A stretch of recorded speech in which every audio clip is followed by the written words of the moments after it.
Is your Chery Tiggo 8 Pro key fob not working? Let's diagnose the problem.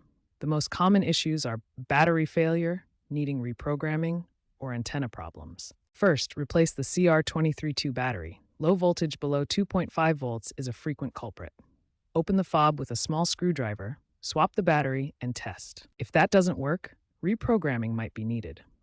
Start by consulting your Chery manual for model-specific key fob programming instructions, often involving cycling the ignition. If issues persist and you notice corrosion, proceed to inspect the antenna.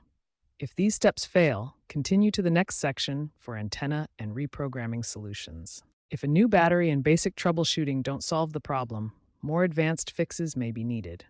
Reprogramming the key fob to your Tiggo 8 Pro can be done using the car's diagnostic port, or OBD2.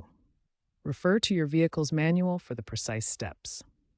If still no luck, the car's antenna may have issues. Check the connections for water damage and corrosion. Clean the contacts using isopropyl alcohol. If cleaning doesn't work, you might need to replace the antenna module. Remember, Chery introduced OTA updates in 2025 models for remote diagnostics, but these updates don't apply to older models. If DIY solutions fail, consult a professional or authorized Chery dealer.